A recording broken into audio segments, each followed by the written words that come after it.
Yo, Cole, what's going on, man? J.Cole, what's up? Dude, Hey, it's your boy. Hey, what's up, man? I'm folding clothes. You're folding clothes. That's what you're doing. I want to fold clothes for you. You want to fold clothes? Why do you want to fold clothes for me? I got my shit taken care of, but you clearly don't, man. Look, I came over here because your family, your friends, wanted me to come down here and talk to you. No one's seen you in fucking 5 months, dude, since the album came out. This is what you're gonna do. You're gonna keep folding shirts in front of me. I want to fold clothes for you. How about you say something else, dude? Look. Who do you want to fold clothes for? Your girl left. You made that song for her, and you just kept folding clothes, dude. You don't eat you smell fucking awful in here, dude. It's just a bunch of folded clothes stacked to the ceiling. What are you doing, man? I'm making an album. I want to make an announcement and tell you first. That's good news, man. So you dude, yeah, we finally got. You want to know the name of it? Yeah, what's the name? I want to fold clothes for you. You're listening to the Double D's podcast. I'm Dom. I'm D-Respect. He's got a great set of tits. I get so angry thinking about this kid. Because that's what most people are bitching about. Up in New York, you know what I mean? We like to eat out here. You gotta stop looking at interacting with people online as a cheap date. My father used to drink. Get the fuck away from me. Hold on. I come a lot, by the way. You're going to do the rap stuff. If you didn't say it, somebody in the comment section would have said it. It's like how you feel when you're having a paranoid high. That's a dynamic connection right there. You're listening to Double D's. I'm Dom. I'm D-Respect. Hi, everybody. We have a special message for you, okay? Let me grab you by the collar. Let me pull you in. Kiss you on the cheek. Let me give you a little... Don't pull away, all right? If you are listening to this, thank you, first of all. We want to remind you, first off, to rate us, review us on the iTunes. Bada bing. It helps us out. Woo! It helps us out. Woo! Hoo-ah! So very much. Very much. Okay, also, we have an announcement about the Skitcast. We just got a notification. We got a notification from the feds, all right? The feds told D-Respect and I, you guys came through. The feds told D-Respect and I, you guys have been making them downloads. You've been telling your friends, all right? Whoo! You've been downloading that shit and sharing it, and thank you very much. To reward you guys who bought the album a few months ago, who bought it 2 weeks ago, who bought it yesterday, and to incentivize those of you who haven't bought it to grab your dick a little bit and break it, you know what I'm saying? We're going to give you some awesome shit next week for the Christmas episode, all right? Right before the Christmas episode, or right along with it, we're going to drop a skit in full from the album with an original drawing from the motherfucker himself.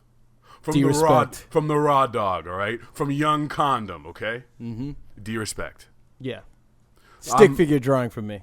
Yeah, there'll be people will fucking send the album back and ask for a refund. Yeah. I'm gonna make an original drawing to go along with this lovely skit that D-Respect and I made. Would you say that it's our favorite one? Our favorite one is definitely Eerie Siri. Yeah. Eerie Siri. We're releasing it, the full skit. And the thing about Eerie Siri is it's special to us, I think, because it's not what you think it's gonna be. All right, yeah, that's all I'll say. It's gonna be fucking awesome. There's gonna be a complete drawing of Directions Guy, who I don't think I've drawn ever, and it's gonna be fucking cool. Yeah. Damn, I just revealed that. Yeah. All right. Think of this as even if the Skitcast. I mean, I would even go as far as to say this. If you're not interested in purchasing the Skitcast, and I wouldn't understand why you would listen to this podcast every week and not be interested in it. Think of it as just a tip jar. Think of it as a tip jar. And I think you should consider it that, because Ratburn and I, we give you guys a lot of hours worth of content. And, and this is something that I don't necessarily want to say, but look, it's the holiday season. We've made it to another year. We're going to give you a great Christmas episode. We're going to give you a great episode right now, and a great Christmas episode, and a great New Year's episode. Yep. And, to bring it all together, with about, soon to be 175 shows, we're on our way to 200 shows. If you want to fold some clothes for us, it's just $9.99. And as we said, if you are impressed with Eerie Siri, which we'll release next week, just put $10 in the tip jar, man. That's all we ask.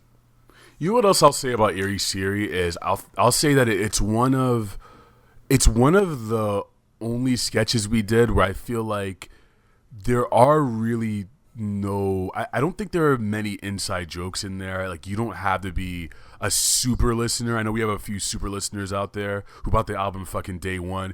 You don't need to be. That guy will obviously get a lot out of this skit, and it's directly for that person. But I think this works just as a story, period. It's just good.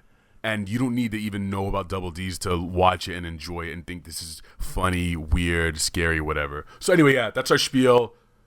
We'd like it if you support us because we fucking do this all the time for you. And we don't stop this shit in the middle yet to like promote Harry's Razors or whatever the fuck, which might come in the future. But right now, this shit is free for you. Yes, it is. So very free. So very free. And because it's free for you, we talk about whatever the fuck we want to talk about. And today, on the Double D's podcast, we want to talk about what, Rap Run? Security envelopes. Okay, let's talk about security envelopes. Okay, what about them? What interests you the most about them? Here's what I want to say about security envelopes. I legitimately just looked to my left, right, and I saw these envelopes, and here's what I want to say about it. Open them.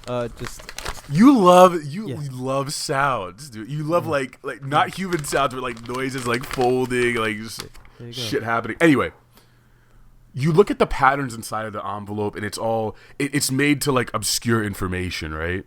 That's why it's there. It looks like any sort of pattern they'll put in there. I promise you, I'm getting somewhere with this. When I was, I'm wondering if you are. Yes, when I was, the show's over. When I was in college, art school, there was a professor we had he was a grad student, and he was really like, he was this strange dude who spoke in a very deadpan way, just like this. And he would make a lot of pauses, and he was so into himself and full of himself, and he critiqued things so harshly, and he would only wear suits. Okay? I remember one time I asked him in the middle of class, I was like, why do you always dress up? And then he went, I don't know. Why are you always dressed down? That's what he said to me. That's like Donnie Darko. Like, why are you wearing that stupid bunny rabbit suit? And he's like, why are you wearing that stupid human suit? Yeah, exactly. So it's like, I'm very clever. What a goofy answer is that? I'm a very clever guy. But his art, was there humor intended behind it, or? Yes, honestly, because he would smirk. He just had a very particular type of humor, and it took me a while to learn this about the guy. He's not a bad guy outside of the kind of art he does. He's not a bad guy. Very nice guy, but like a little bit of the douche spectrum. All right. Anyway, I'm kind of worried that I'm revealing too much about him. Actually, just saying this. But anyway, the point is, security envelope patterns were his art. Okay. You think I'm joking? I am not. What he would do is he would take the patterns from security envelopes and reproduce them. Like, he would make a whole wall full of security envelope patterns, and that would be an art piece. All right. Well, I'm looking at some of these patterns of the security envelopes, and some of them look like those Keith Haring, those AIDS. I do always think about AIDS when I see those fucking drawings. that shit is fucking basic, by the way. Less basic than photorealistic drawings of Batman, which is like my that shit I hate that. Please don't send me snaps or drawings of you. Yeah, by the way, I can say this now because I can't say it when you send them to me. Don't send me drawings of photorealistic drawings of Emma Watson or any of that shit. Please don't ever do that, because what's wrong with Emma Watson? It's not her. It's like anybody. Don't send me a photorealistic drawing of anybody. It's boring. It's played out. It's just there's nothing interesting about it. Oh, I didn't know who Emma Watson was until I liked it. Okay. It's just Hermione. Just a skinny little white girl. Okay. Robin Williams, Denzel Washington. Don't send me it. It's so basic. Anyway, Keith Haring, less basic than that, but that's like entry level guy who's like I just started getting into art, so I have these images of some guy with his dick hanging out, a bunch of dick pattern people. Oh, is it the dicks? But Keith Haring, like, he would draw dudes with their dicks out and stuff, little cartoon people. I'm not seeing any dicks here, but He I'm would do pretty it. sure I've seen a drawing of his with the dick. I'm pretty sure I have. But does why it. is it always associated with AIDS? I believe he was gay, and he was really popular in the 90s. I'm not sure if he died or what he died of. I want to say he died of the HIV, but I'm not Okay, so gonna- what I'm getting from you, He died in Double D's 1990. podcast, we're talking to Dominic Rabrun. Yeah, so I'm it's getting me. from you What is the that fuck? AIDS originated from gays. I will not. That's what I've gotten from you so far. Oh shit, he died of AIDS. That's died what of it AIDS? is. So I mean, somewhere in your subconscious mind, you knew that, and that's but that's. But I his mean, stuff this was- is always sort of the art that you see at free clinics. right. But I think that's a part of it. There is no other artist that you could attach to AIDS that closely. Mm-hmm. I mean, there are a bunch of movies, of course, that you could do that. But Keith Haring is the visual artist that you would attach to that. If I say Warhol to you, what do you think about? I think of repetitious photos, just in different colors. Does he have any interest? Are you interested at all in his stuff? No, I've never had any interest in his stuff. No. I mean, isn't that all it is? Like, just the Campbell soup and then the pictures of David Bowie.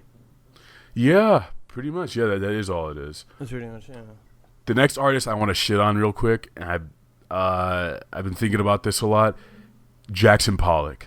Okay, you know Jackson Pollock, right? Yeah, he just like sort of comes on things and just leaves Yes. it there. Yeah. Yes. He invented drip painting. Not invented it, but he popularized drip painting, right? So it's like I'm just coming on this painting. I'm just spilling shit everywhere. I'm a drunkard. I just spill paint and whatever. He had his thing. He did it, right? He did drip painting. The problem with Jackson Pollock and what I blame him for is everyone that came afterwards who made shit like that and thought like they said to themselves, "I'm an artist just because I do this. This is all I need to do is spill a bunch of red shit on a canvas, and that's it." And I know you've seen this, Matt. You live in New York. Oh, yeah, I know absolutely. and like artists in the street, like you know why you can't sell that shit because they did it already. It's done. Mm-hmm. So, but when you see those guys in the street and it's like they have a painting and it's just a bunch of drips, it's uninteresting because it was done already, and because it's like if you want a Pollock, people will go out and buy a print before they buy some shit you did that looks just like his. So So why- it why wasn't don't- innovative because of the look. It was innovative because of what he did. I think it was both. Honestly, I mean when he So was even though the look of it is pretty much what you would see if somebody were to lay out construction paper in their studio, even though it was still innovative, because that's basically what you see, right? yeah, I mean this stuff is all, by the way, and this is the horse shit. I think about art all the time. I am in that world, but I at least mentally, not financially or any other way, but I will openly acknowledge that money is what determines what is good art. At least in our world, that's what determines what is good and what is valuable to people, even as a conversational piece. Do you know what I'm saying? Mm-hmm. So it's like, Pollock isn't interesting unless someone spends $15 million on it. I happen to love Basquiat regardless. I don't care how the fuck much it went for. I love it for what it is. But he was super popular in the 80s because he was the best paid artist of that time. But if you say something is worth $15 million, all of a sudden it's like, wow, I guess I should be paying attention to this. And even music too. I mean, we do this with music, award ceremonies and stuff like that. Well, I mean, we do it with clothing brands. We do it with sneakers all the time. I mean, the Jordans are being released, re-released. What is it? The Space Jams are coming out now, and it's been like the same ones every year, but they still cost like, I don't know, about like $200. People love waiting in lines, and you know who else has abused this? Your boy. Who else has abused it? Your Kanye? boy, man. Yeah, your boy. Mm-hmm. Please do not speak his name, though, in my presence. You are not worthy. Don't say his name. No, you're not worthy. You're like his biggest fan. You're a bigger fan of him than I am. Only I may say his name. Okay. Go for it. No, first I must make the blessing. I can say his okay, so let's talk about the Flat Existential Mind because I just listened. Is that your favorite band? I just listened to a new album. What's the album called? It doesn't matter. It doesn't matter. It doesn't. So why are you even telling me about it? It doesn't matter. No, it doesn't matter. I got you dead to rights. It doesn't matter that you're here either. That was really insulting. Like, wait, no, it doesn't matter. You don't get it. It doesn't matter is the name of the title? Yeah. Oh, okay. Well, hey, man, I'm not just gonna comb over the fact that you just fucking fucking character. Come on, get to the point. Come on. Let's go. I'm getting like real tired of coming on this thing here. Like, I wait around outside D's apartment every time, like, he does episodes and stuff. So, like, when I notice he's gonna record, D lets me in. I got like a dish outside. And you tell me to go fuck myself all the time. How about you get to the point? Please. That's my MySpace page. /Julio Lives.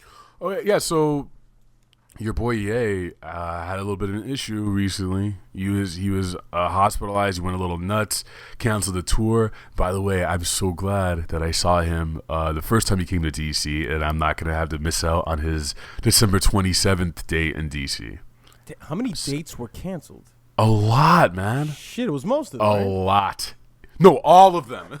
Dude, like, no, I mean, I'm saying he was just starting it off. No, he wasn't. He'd been touring for like 3-4 months or something. Okay. He'd been touring a lot, and he added a shit ton of more dates. He was about to make a pass through, like, and I've honestly never seen this, but he was gonna come back to DC. Like, he was gonna come back through and get even more cash. Like, I don't know, man. He was into it, man. Yeah, he had an issue with some mental stuff. He was in the hospital, whatever people. Pardon me. Yeah, he had some issues, and the news came out that he went to Trump Tower to talk to the boy. Yeah, several other people met with Trump too. I think Ray Lewis met with Trump. I heard about that. Yeah. Yeah. Jim Brown also met with Trump too. Downtown Jim Brown? No. Downtown Jim Brown. Who is that? Why did I say Downtown Julie Brown. I think it's Jim Brown. It's downtown. Julie Brown. Trust me, it's Julie Brown. Are you sure it's not down? Are you She's sure it's not MTV downtown? VJ. She's fucking sexy as hell. Downtown. It's a black chick? Yes, Julie Brown. Yeah. No, dude, it's Downtown Jim she's Brown, she's 53 dude. and she's still hot. Yeah. Okay, I'm wrong. Julie Brown. Yeah, she's still fucking hot. Black chick? She sounds black. Yeah, she is. Hey. She looks like Scary Spice's mom.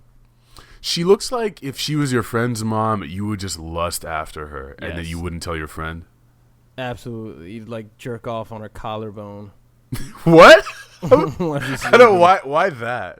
Because she has very pronounced collarbones. That's why. That's weird, dude. Yeah. Well, Dude, there's a picture of her looking at Nicki Minaj, and Nicki looks just gross in this, like, just with the yellow, over-processed hair, and what are you doing, man?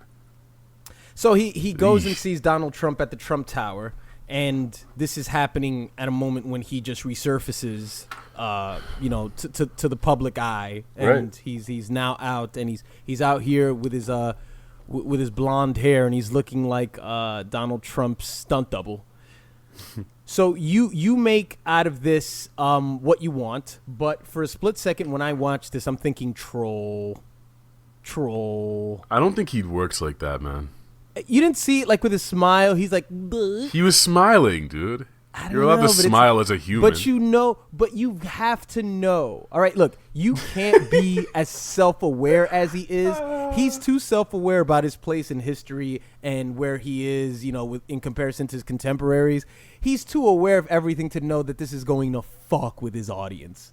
This is just going to fuck with them so much. For him to just stand there next to Trump. Dude, look, you and I get it. You and I don't look at Trump like he's a fucking evil, tyrannical politician.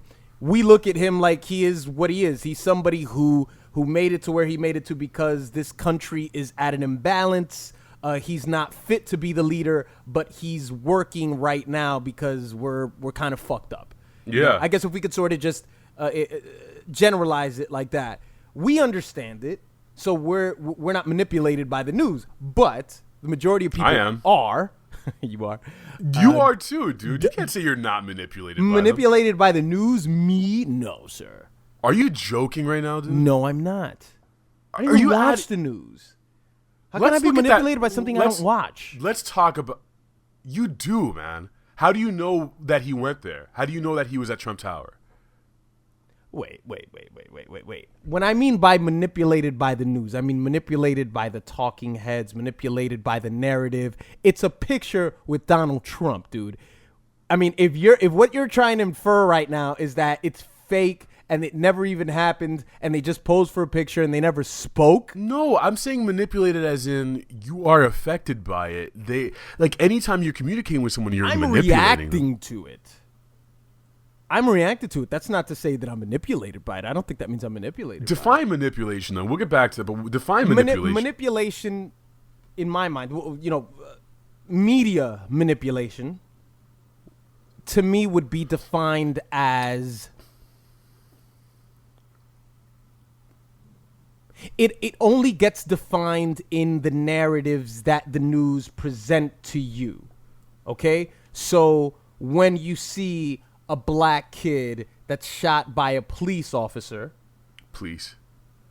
Excuse me? No, sorry, go ahead. Yeah. When he's shot by a police officer, the manipulation that goes into that is, again, another black victim. So you as a black person, you are a victim. Yeah. You define yourself as a victim. The news is telling you that you're in a world where you have to live in fear because you will be killed by a police officer.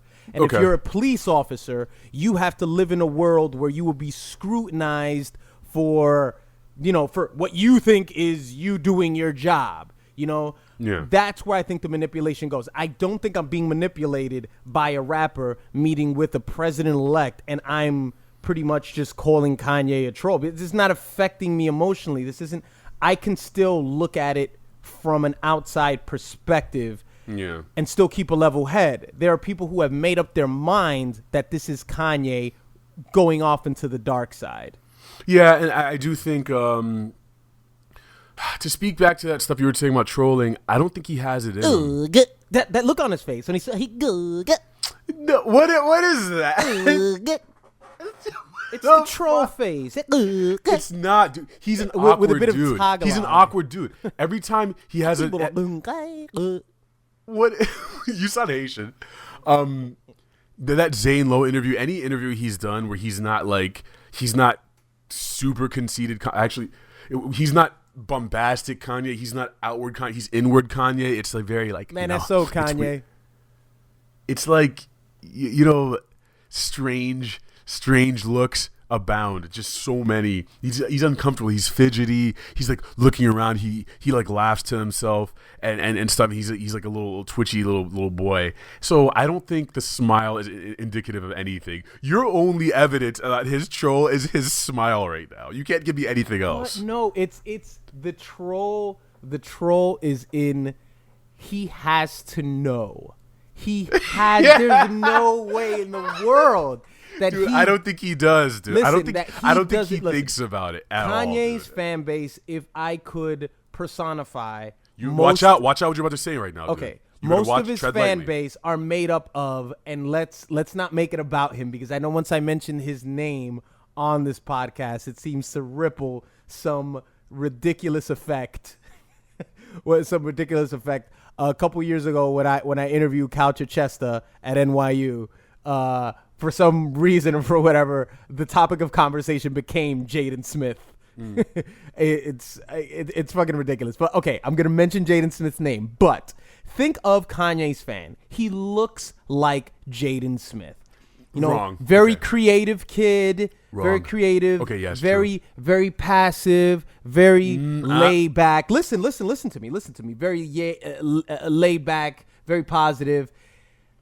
Which what's under that umbrella is social justice warrior.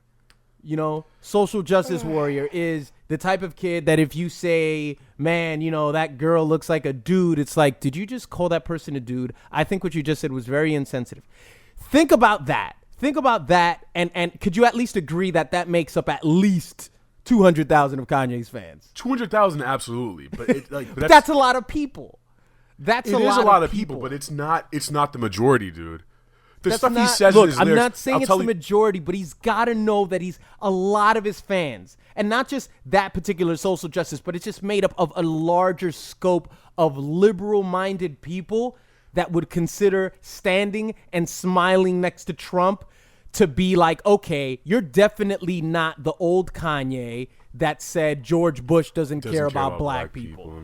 You completely... You are completely a different person. Okay. Did I bring it home full circle to you, Rap Red? Saying that did sort of hammer home a point. What I'll say is this. A lot of...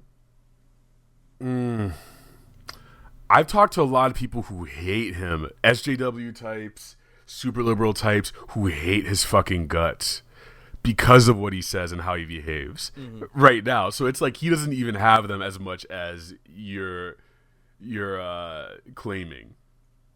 Well, I would argue. But I think he doesn't... I don't think he's thinking about his fans when he's in a room with Trump, dude. I think he's thinking about himself, and maybe, as it's going to sound weird, I think he's thinking about everyone on a massive scale to whatever degree he can do that. He's talking about hashtag 2024. He's legitimately thinking about being president because at this point he can run, and it's not going to be a joke because now that Trump is fucking president, it's not a joke anymore. So I think that's what he's thinking about, man. And he's not thinking about the fucking people who listen to his music. I think he comes first. You know what I mean? Like, okay.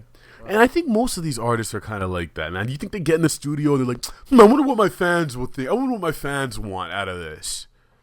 Like, come on, dude. Oh, so are you saying that these people don't have publicists? Because you're wrong. No, Kanye does not. I think he's very Kanye much doesn't like have Trump. a publicist. Listen, I you think he's- can't. dude, you he doesn't. can't be mega unless you have several publicists. Right now, dude? You think Kanye needs a publicist now? You don't think he has one? You don't think there's somebody looking after his public image? Okay, yes, but I think he has ultimate say. If they tell him not to do something, he's gonna fucking do it if he wants to. Okay. There's no way he just...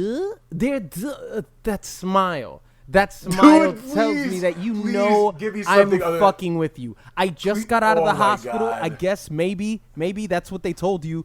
Now, guess what? I have blonde hair, and a month ago, I just told you I was going to vote for this guy, and now I'm having meetings with him. Okay, you're saying he was gonna vote for him. That is the only legitimate claim I I'll didn't take say from it. you. He the said it. smile. Yes, but I'm saying that's the only part of this argument I'll take from you. The smile I will not accept in this household. Okay, I won't accept you using his smile as evidence of him trolling. Oh God, it's just Good.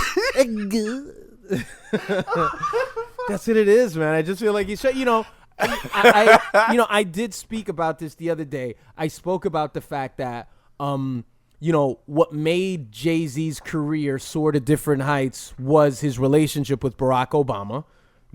That took it to another level. That helped him out. So Kanye, I truly believe in my heart of hearts that Kanye doesn't look at Trump as a white supremacist or not even from the troll angle. The genuine feeling that he has about Trump is, see, that's somebody who told who proved the naysayers wrong. Just like I wanted to be what I wanted to be in the visual art world or in the fashion world. I told people what I wanted to be. My vision with Donda. My vision. Trump proved that in politics, and that's what I'm going to prove in the future. Yeah. So I'm going to align myself with somebody. I don't care if he's white. He's a person who used his convictions to accomplish what he needed to accomplish. In some ways, there's something to be said here about the fact that it's in that moment it does transcend race. In that moment, it's what I'm saying is Kanye did say that he wanted to talk to him about black issues and stuff like that, but he has more in common with Trump than he does with any of us, dude. Yeah. Really? Jay-Z, Obama, and Kanye, and Hillary, and Trump all have more in common with each other. Even though they might pretend like they think about the little man and stuff like that, it's like, dude, and I'll say this about the Dems too, is like, man, like Obama is rich as shit. And as much as like I like the guy, it's like he doesn't really have anything in common with me. He's black, but I mean these guys.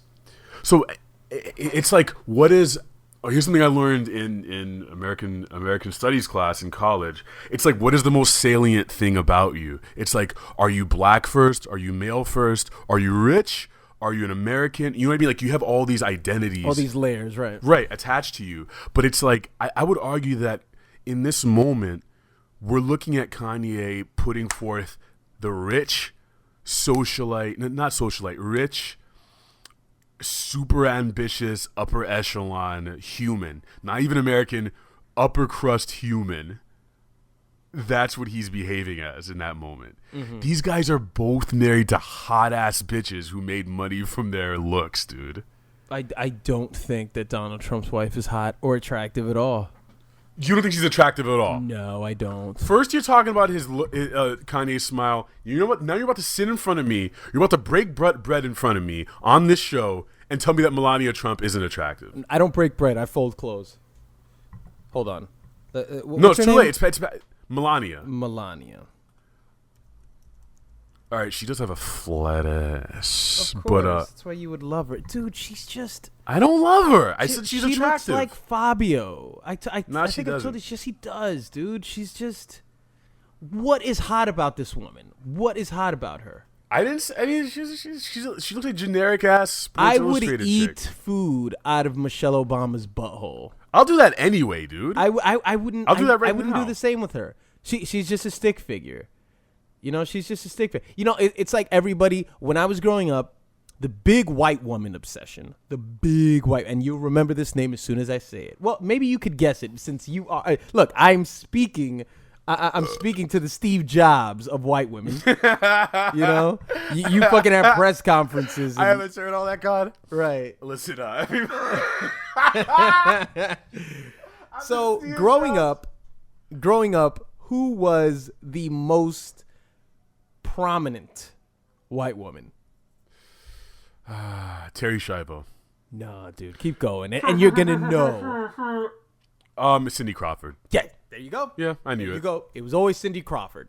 Cindy Crawford was the prototypical woman. And every time I saw her, she had that goofy mole on her face, and I would just look at her and it's like, okay, I get it. She's got a cute face, but even as a kid, I would just look at her, so what? I didn't Melania really is think she sort was of attractive as a kid either. so Melania's sort of similar to that, I know, but you're talking about her like she's unattractive. Like you don't think she's attractive at all, dude? I don't look at. She doesn't make my pee feel anything. No one makes my pee feel anything. All right, Dude, I see this shit is picture. dead. Look, I see this picture here where she's like wearing lingerie and she's like has her back turned to the camera and she's just sort of glancing at the camera sideways, and she looks like an Xbox with legs. That's tight, dude. No, it's not tight. No, the Xbox with legs is tight. You would think it's like it's a video game reference. Yeah, It's a video game I reference. like That's that. why you're Can into someone it. please draw that? Have due respect chasing an Xbox with legs. Thank you. Though I do want to say that that it's interesting how weeks ago we had the see, this is why we can't play this game in this country of this is offensive, that person finds that offensive, and it's okay to make fun of these people because they're connected to somebody offensive. When that woman went on stage and whoever that was, and she imitated Melania, just goofing on her, and it's like, okay, what's not xenophobic about that? What's not xenophobic about getting on What stage? lady? Was it a political? No, it was an actress or something. It was like at an award show. Let's see, imitation.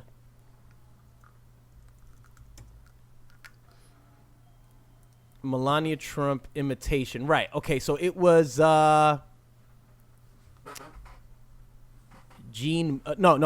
Laura Benanti. I don't know who that is. It was you know who Laura Benanti is.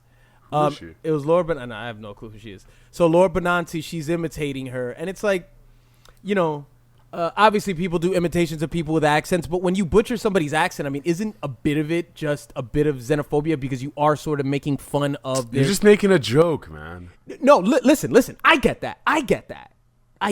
But if we're going about the narrative of the social justice warrior who finds everything offensive, who thinks that everything is a slight against a certain You can pretty much person. shit on anyone. I mean, like, Well, that's basically, the point. I'm just making a quick commentary about social justice bullshit. I'm not attacking you. I'm not saying that this is something that you do. I know that I you know get it, but go on. You know, I know that you get it, but it's like that's where it's always a slippery slope in this country when we look at when we start making microaggressions and and things of that nature. That's all I'm saying. Mm-hmm. I get it. Oh god, I just got a question on Twitter that says what are your beliefs on Kanye's new hair? What the fuck? No. Well, it's a good timing for that. Well, you know, What? he looks like Frank Ocean too. Looks like Frank Ocean. Look, I remember I said He's promoting Frank Ocean's album. I remember I told you just now that you should watch what you say about Ye. You better watch what you say about Frank Ocean around me, all right? All right, buddy? Why? I'm just saying you I'm better sorry, watch Frank out. Ocean was sporting the green in that cover. Yeah, dude, he's green hair. Yeah, it's could you green. do that? What am I thinking? Oh, Was no, it? you can. No, I can't. When's the last time you had hair? Last time I had hair was 2 years ago, summertime. Damn, dude. Yeah. I knew you back then? That's weird. Yeah. Been one of the best decisions that I made, man. It's just like you just get the fuck up and get the hell out. Just get the fuck up and get the hell out. Yeah. Meanwhile, I'm growing my nice luscious hair out. Just growing is that it what you out. call it? You call it nice and luscious? It's luscious, my hair. It's beautiful. It's girls put their hands in it and they can grab it and they yank me and like throw me around, beat me up. It's nice. You know what I'm saying? Pee on me. It's cool. So you don't feel that by him doing this, it's him, or with any of the things that he does, he's never cognitive of how my fans going to perceive this. He is, but I don't think it's important, dude. Okay. When do you think he's ever said, "Oh man, my fans wouldn't. Oh, let me not do that. Let me not do something I want to do because of my fans." You joking? Him? Okay. Do you know what I'm saying? When I put it that way, like, come on, dude. Yeah, I guess I'm gonna put it that way. Maybe if Kim told him not to do something, he wouldn't do it. Or How would something. that sound? Hey, Ye, I don't think you What should you do want? that. I don't think you should do that. What do you? I can't do an accurate Kanye right now. I can't. I'm unable to do it. It depends on which Kanye it is. It's like Yeah, I have to. There are different Kanyes. There are different. There is the one that comes out when he's on Ellen. You understand? When he Yeah, has the yeah. grill in his mouth, except he's talking really I'm a big. creative. I mean, and we have to give people the opportunity to create. That's angry, yeah. No, that sounds like Ellen Ye. No, dude, that's angry, yeah. That's angry Ye. I'm doing soft yeah is what he puts on Ellen. Okay. So I want to take away Okay. bullying. You understand? I want to take it away. So what is depressed Ye?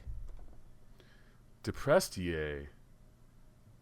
Oh, it's 808s and heartbreaks yeah, dude. Okay. It's auto-tune, so we can't really do Hey. Ooh, Jesus Don't Christ. say you will. You will. Mm-mm. Hey. Oh, okay. Please say you will. You will. Yeah, why did I say don't? I apologize. This is derailed. Yeah. I pray you will. Okay, we're done. I haven't been on a run in 3 weeks because of my cold, and It's not good, I though. feel It's not good. yeah, but I have a cold though. I don't want to go make it worse. You know what I'm saying? Well, that's not gonna make it worse. It is, dude. Dude, it's gonna strengthen your fucking immune No, system. it's intense activity. All Okay. right, my lungs hurt when I'm outside. All right, my lungs are gonna hurt. My legs are gonna be all sore, and it's gonna make my cold worse. I'll be tired. Well, I recently went on a great run. Normally when I run, the longest that I'm able to go is normally 2 hours. Which I never really measured how long I ran up until recently that I decided to do that. And just recently I ran for 2:30, which is 17 miles. It was How many stops?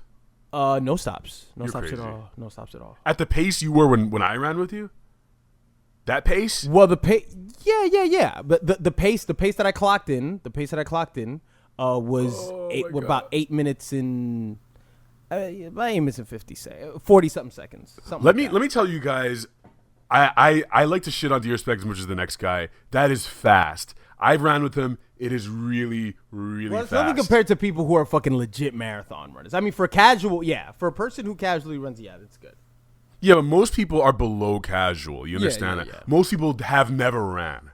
Mm-hmm. So, I mean, it's just, yeah, for casual runners, I mean, ooh. Yeah. Most of my runs, for the most part, I wouldn't recommend that anybody, a marathon, a marathon is 26 miles, so I still had 9 miles to go, which probably at the pace that I was running, which I could do, probably would have taken me an extra, I don't know, probably would take me an extra 45 minutes. No. 9 miles would have easily taken me another hour. Because people run marathons in about 4 hours. I would burn the fuck out. So it would take me a while. So normally my runs are always about, just 6 miles. 6 miles. Sometimes I'll do 10. 6 miles is 10K. Just for you guys who don't know the measurements, when people say I'm going to run a 5K, that's 3 miles. You can run 3 miles within half an hour if you've trained for like a couple weeks. I'm pretty sure Dom can run 3 miles within a half an hour. I am no. You can't run 3 miles within a half an hour? Wait, I can do it on a treadmill. On the treadmill, okay. Yeah, but like road miles. Oh, you know what else is weird about this area? It's hilly.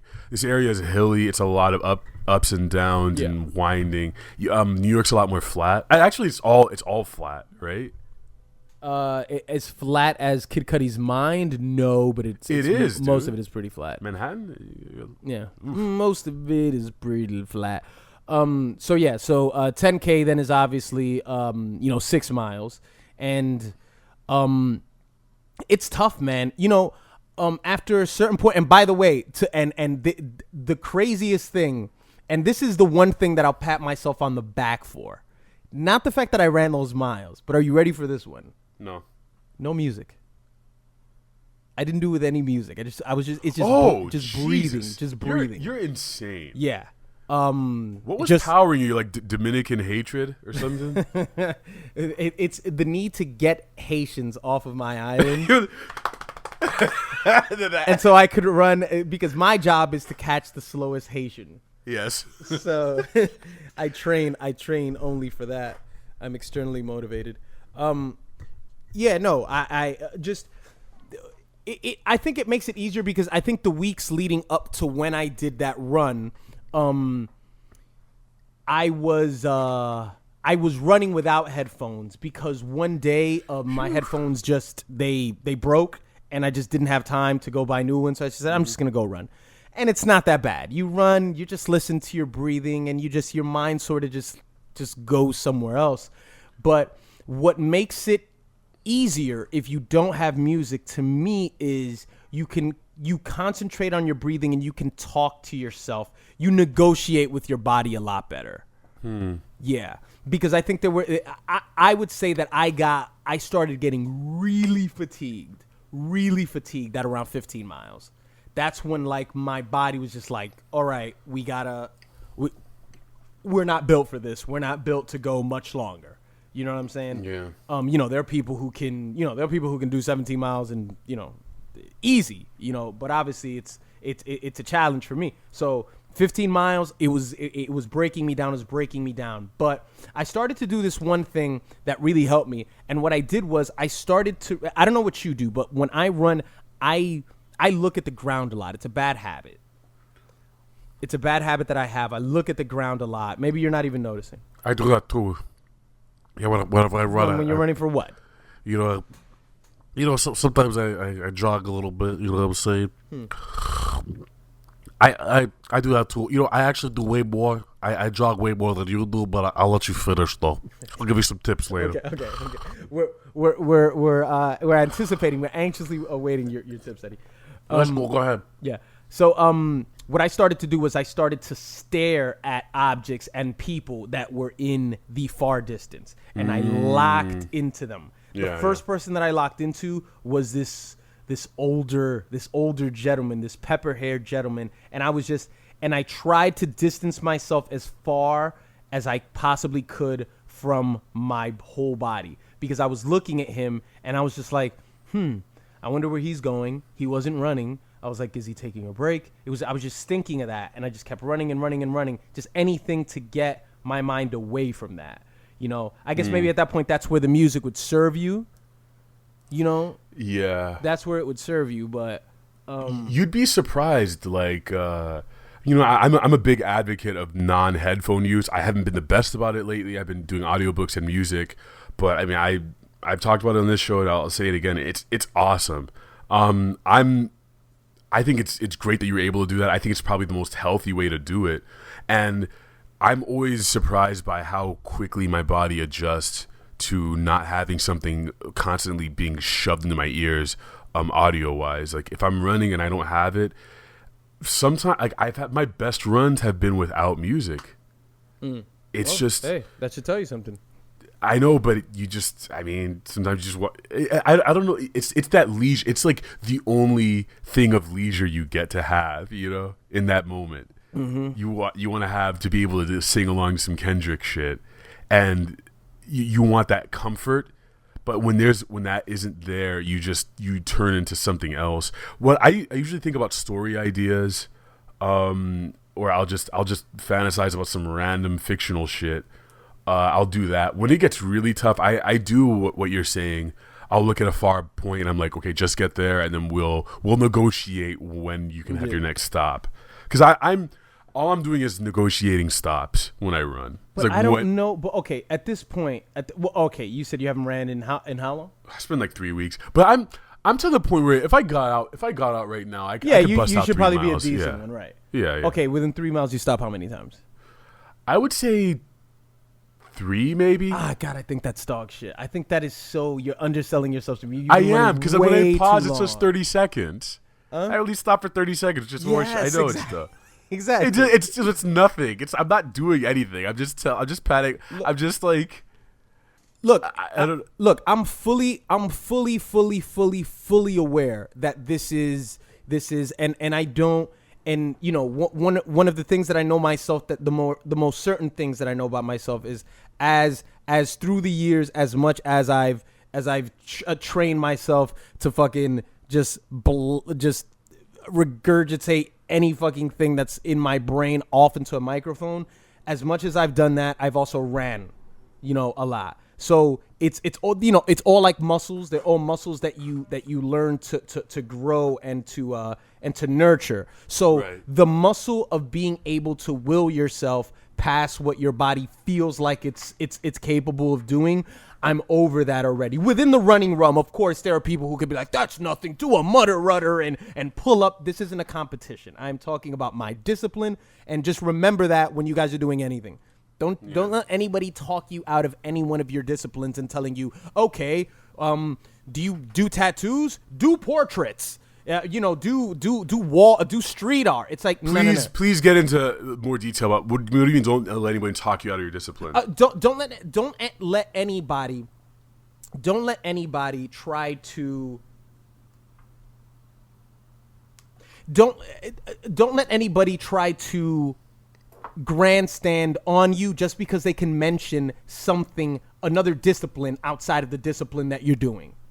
That'd be like LeBron James dunking from the foul line. It's like, oh yeah, but can you throw a 50-yard, touchdown?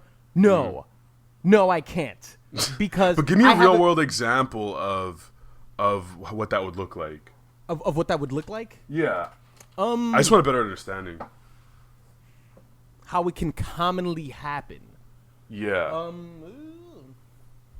So what you said, like an example, is like when you say that you run and then someone else tells you. Okay. Like say for example, I've shared this with coworkers in the past, and obviously not all of the people that I work with are, they work out. Some of the people, they're just there for a paycheck and they don't care about health and fitness at all. Right. And some of them lift. So if if they tell me like, what did you do today? I was like, oh, I just went out for a quick run. And then it's always like some douchey comment where it's like, dude, you should be lifting. You should be lifting, or some shit like that, where it's like undermining. It's like, no, you don't understand. You don't understand. Just like there is a muscle that you've trained that's able for you to lift something and to contract your muscles and to do that, there is something that I've grown within myself to be able to run for an hour, run for 2 hours. I know I can run 3 hours. You know what I'm saying? To be able to do that without fucking stopping. So you're not going to sit there and tell me that makes me any less of a man because you can lift something heavy. And, there's endurance and strength are both, would we call them not virtues? I guess that's a wrong way to put it. Help me out here. I don't know. I think they're valid. I think they're valid human attributes of human performance, of human achievement. The other thing is, like, what people don't tell you a lot about fitness, I'm not going to say I'm an expert by any means, but, like, everyone is different. Like, you're your own special snowflake, as fucking stupid and corny as that sounds. Like, my body, like, the way my body is, I don't need to lift to get big. I am naturally going to look the way I look, which is like I have a decent amount of muscle on me and I don't need to lift.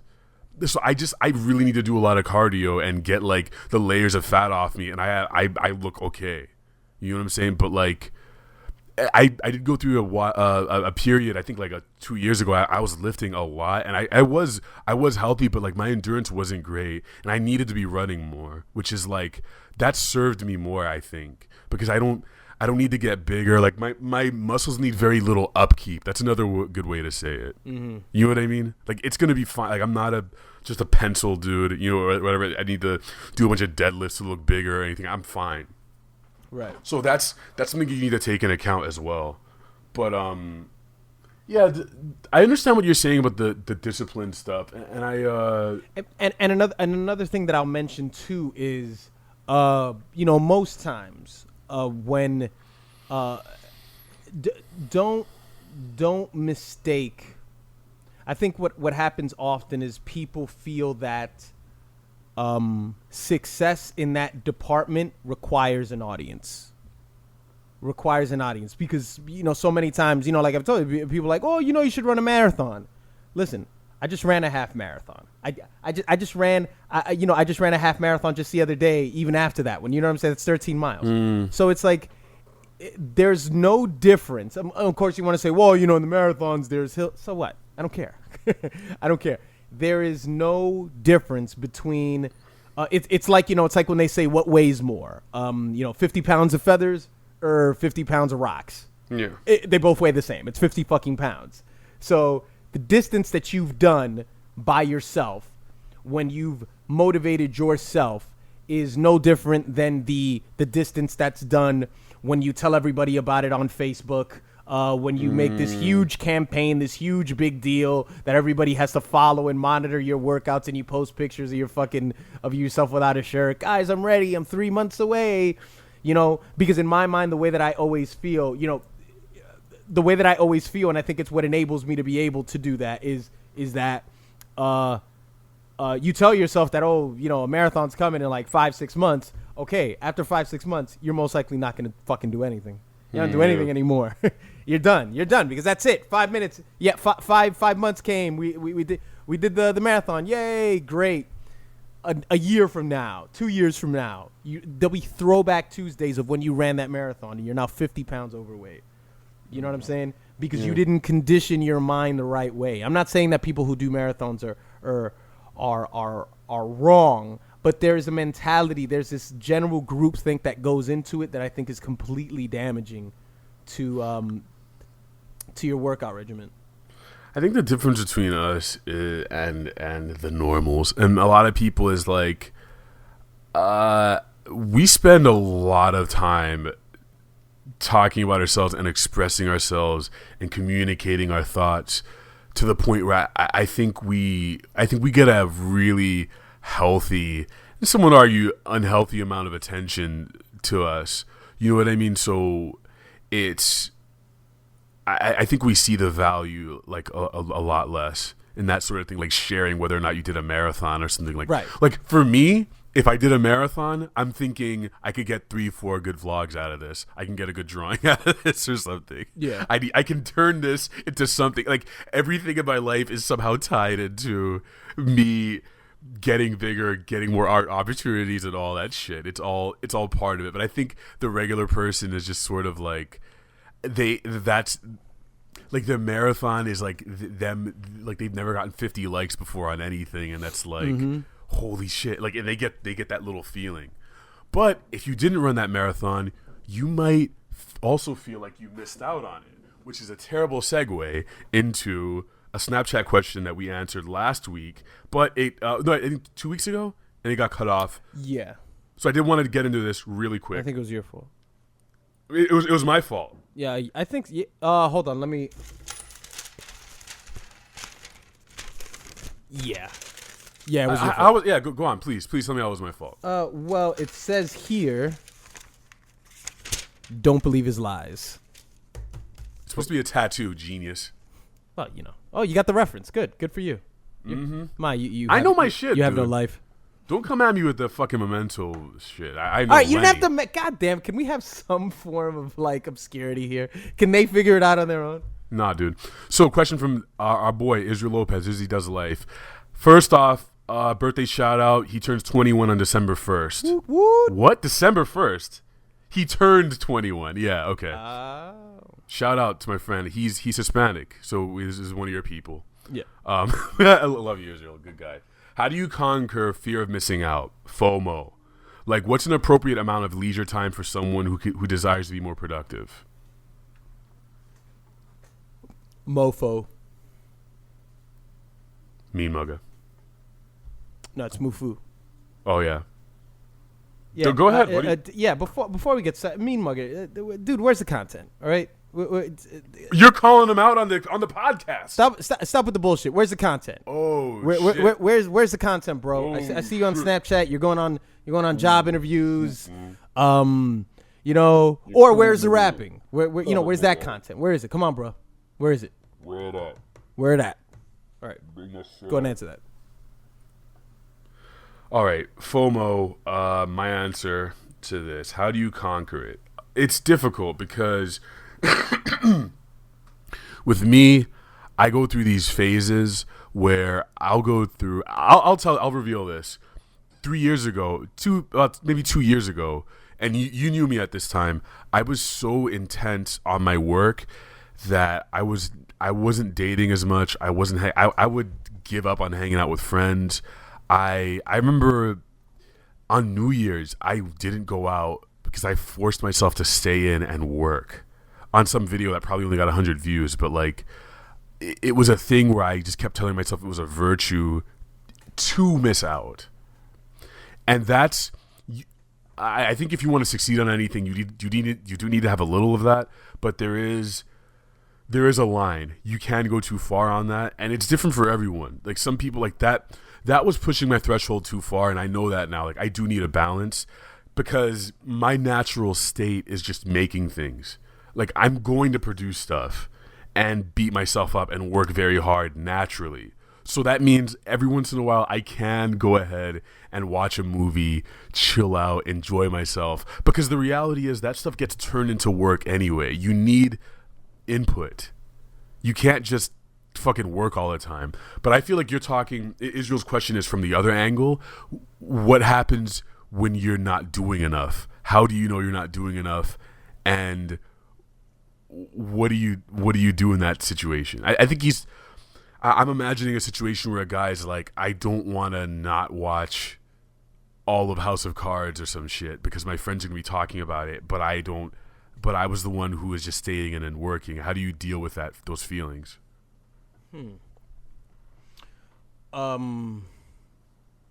I would think that at that point, well, first of all, Israel has to give us a bit more of context as to what it is that he's doing. Yeah. Yeah, I would think that he would have I think he's a writer. I think he writes. he's right. How to know if you're not doing enough? And also, I guess fear of missing out, feeling like there's something else you could have been doing that isn't what you're doing now. You know, what I think is important is and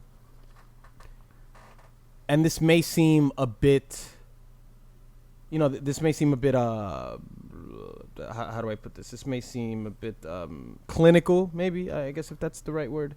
But scheduling yourself. Scheduling yourself to do things. One thing that I think that makes it work is because you are approaching it. You're approaching what you do the same way that you would approach school. When you you get a schedule. At work, you get a schedule. You're approaching it with that very same importance, so you're going to give it the importance that it deserves. And if you, for example, say Monday, say you're off of school, Monday from 3 to whatever time, you write. You don't worry about anything else. It's already on your schedule. You already wrote it down. There is nothing else for you to do. There is no other, well, I shouldn't be writing right now. I should be exercising. There is no any of that because you scheduled yourself to do it. And that's it. And it should just be that simple. You just told yourself, you don't necessarily have to put a time to it, but it's just saying that today I'm just going to do some of this, some of this, some of that, some of that. And Yeah. I guess while you're doing it, I guess the important thing is to just not come from a place of guilt, because when you come from a place of guilt, whatever you do is going to be shit anyway. I don't really agree with you on that, man. You don't agree that when you're doing something from a place of guilt? No, man. It's Well, you're I mean, going to I work. think it's because, I think it's because you come from the school of if it's a bad feeling, something good will come out of it. It's not that. I'm saying you have a job. You have a job, and this is something. I'm gonna be bad cop for a second, but it's like you understand what that means, right? It's like I have the privilege to be able to make money drawing pictures and making shit up.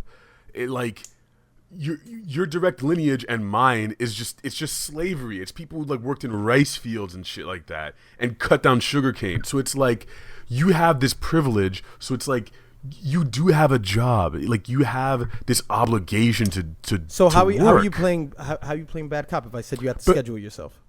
No. I am because I'm about to say next is you have to force yourself to work sometimes. It's going to happen.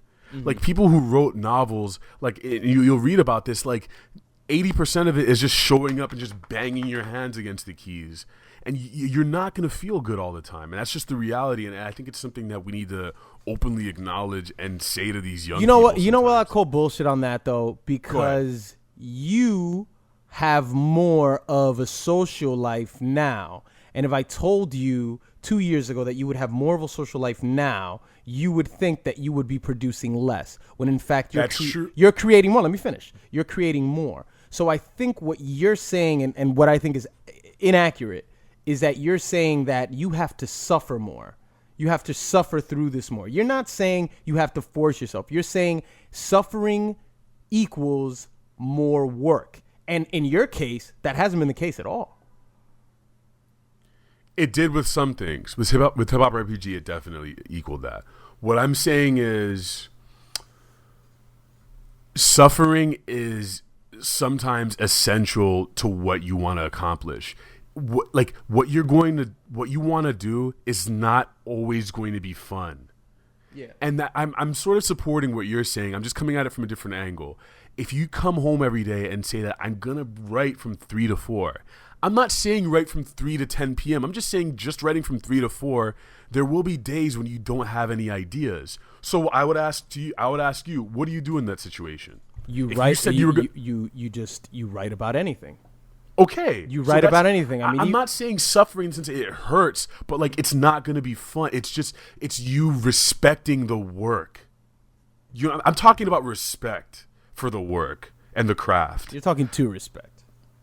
Shut up. So, like, what I'm saying is, like, you have to look at it like a craftsman. You're a guy who shows up and you're clocking in. Like, just like you, whatever fucking your ancestors who had to work in the cane fields and shit, you're doing the same. Like, you have to show up sometimes and do things you don't want to do. Like, if you're scheduled to show up at 3, you gotta do it, right? Mm-hmm. So I'm just saying, like, and you had to block out everything. I feel like I'm making a different point, but my point is not super solid. I don't think you're making a different point. I just think you're wording it differently, and I think everything is in the language that you use. Everything is in the language, and it's in the. Do you feel like I respect suffering too much? Do I worship suffering? Yeah, you worship suffering because because check it out. Because you. I guess it's sort of like you're saying, like, somebody who schedules themselves and they have no problem with it whatsoever. It's like, yeah, from 3 to 8, I'm gonna write. And you're like, yes, dude, he has to do it. Like, he has to. And you're putting this burden on it and this big responsibility on it. Look, I understand. There is. Everything. There is a responsibility, though. Don't fucking lie. Because if you don't do that, then you come to it lightly and you just make a bunch of garbage and you're not trying. Well, that's something else, though. But the work is being, but the practice is being put in. Okay, you're right. Okay. But what I'm saying is this. I'm not speaking to every time. I'm speaking to the hard times. And you know this. You cannot contest me on this. Those are the times that matter. Hey, absolutely. When the muse is sucking your dick and you're walking around, I got a great idea, and it's coming to you, and everything's just raining on you, I don't need to tell you to work at that point. No one needs to tell you because it's coming. Yeah. What I'm talking about are the moments you have no ideas, you're depressed, you're sad, you feel like your shit doesn't matter. Those are the points when it matters. And I'll draw a parallel to when you're running. You're not talking to me about when I just got out of the house or when I'm about to get back to my house. You don't need to motivate me at those points. The only times we need motivating for workouts are when you don't feel like doing it or when I stopped for 30 seconds, right? Mm-hmm. That's what matters the most. But only when you train that muscle. Right. So my argument is I'm speaking to you when you've been writing from 3 to 4 consistently for 10 days. Right. Day 11, your girlfriend calls you up. So day 11 would be the 15 miles for me. Yes. Mm-hmm. But it's a little different because you're talking physical health. That's a little different. Yeah. A little you don't want to die. I don't want you to fucking pass out of exhaustion. But like when you're writing, you're drawing, you're about to make a video, and you don't have an idea, but it's 3 p.m. and your back hurts. It sounds like a meme. Okay. It sounds like a meme. So what do you say to the guy at that moment? What do you say to him at that moment? His moment? girlfriend is calling him to hang out and watch a movie. You go bang him afterwards, and it's 3 p.m. What do you say to him? Well, look, I'm going to tell you something that maybe you're not going to want to hear, but I think sometimes it's good to look at yourself as sometimes it's good to look at yourself that your life works in phases. You can't respond the same to adversity all the time. You can't respond to it with force all the time. You can't just always say, I'm a warrior every single time that your body or your mind is giving you some resistance. I don't think you should always respond to it in the same way all the time because you change, your body changes, your mind changes, and I think sometimes you have to choose when to yield and when to move forward, when to be a warrior. Sometimes you should just give in. Sometimes, did you ever see the Beats commercial with Dre and Kendrick? No. It's a pretty cool commercial. And, it's a commercial where they're creating the song, which was never released, but it sounds like a fucking amazing song if you want to look it up. It seems like it's called It's Alive. But so Dre is in the studio with Kendrick, and Kendrick he's rapping and he's fucking up his verses. He fucks it up like 2 or 3 times. Dre tells him to stop.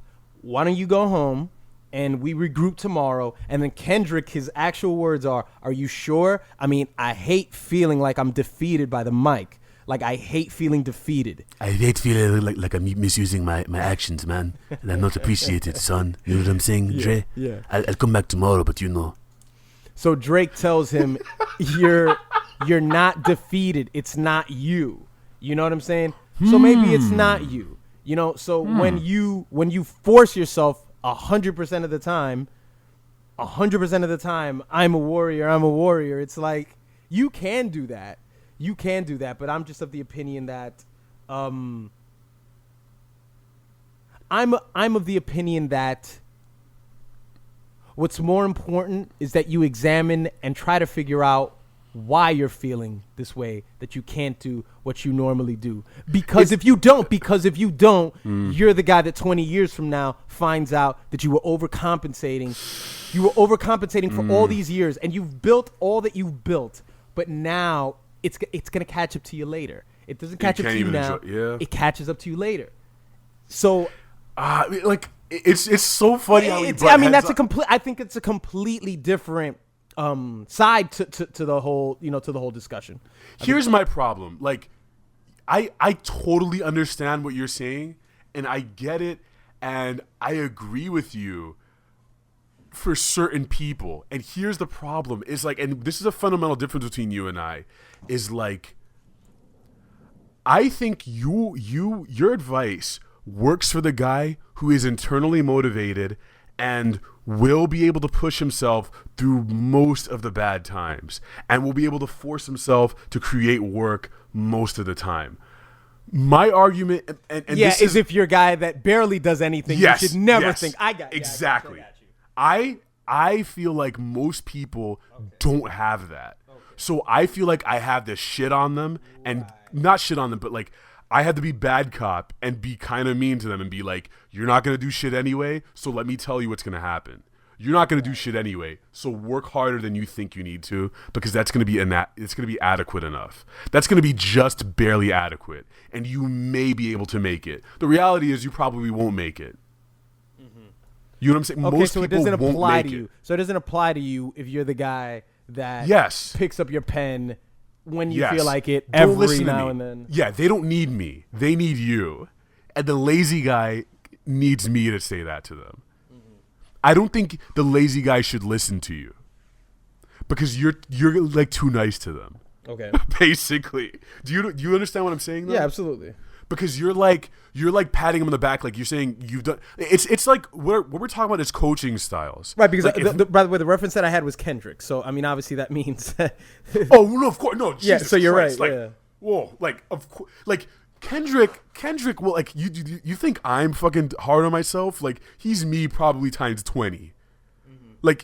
Like I no one needs to fucking tell him to do anything. That's why Dre would be able to tell him like, dude, chill out, and he'll come back in his own time, and he doesn't need that at all. So let me ask you this: do you think that people, the average person who wants to try and create something, are they inherently going to be lazy or work hard? Let's establish that. No, lazy. Okay. Lazy, absolutely. So that's me. That's me 100. I would 100% agree that most people won't make it. They will not push themselves past, not even the hard times. They won't even get past the good times. Yeah. You see what I'm saying? Yeah. So I'm like, that's why I'm always like, push yourself, because you won't even be able to get past the good parts probably. Mm-hmm. And that's the reality. And I wish people could see that more. That that's how difficult it is. Like some people, like it's not even enough to just do it when you're when you're having fun. Yeah. Yeah. Because it's easy. It's easy to produce Right. it when you're going down the hill. But people won't even do that. Do you know what I'm saying? People won't even take the layups, the easy shit. Yeah. Like whatever it is, like, because I'll give you a perfect example. The smart guy, like hardworking guy versus talented guy. I'll use high school examples. We all knew this super smart kid in high school. I was this kid. I didn't work hard because everything just came easily to me. I didn't do my homework. I didn't study for tests because I could just get in there and just do it. And I would get, I don't know, B's, A's, usually C's, C's and B's. But I did fine. I was passing. I was just coasting. But like, I didn't have to put forth effort, and that's not a good way to live. So if you're the guy who's like, you're decent at things, and you're like a decent drawer, you're a decent writer, your teachers told you were decent at everything, and you feel like you don't have to work that hard, that's a problem. So I think we should get into this in another episode or something like that. But I think it is really worth discussing some more later. I understand what you're saying, but sometimes I'm afraid of missing out. Dude, no, listen. This is not an issue. I used to have problems with. I used to have fears about missing out on like relationships, life passing me by. I just didn't leave my house. I didn't try anything because I felt like I was gonna. No, you're misunderstanding what I'm saying. See, what I'm trying to say is I'm missing out on. I'm folding clothes. I don't want to miss out because I want to fold clothes. Piece of shit.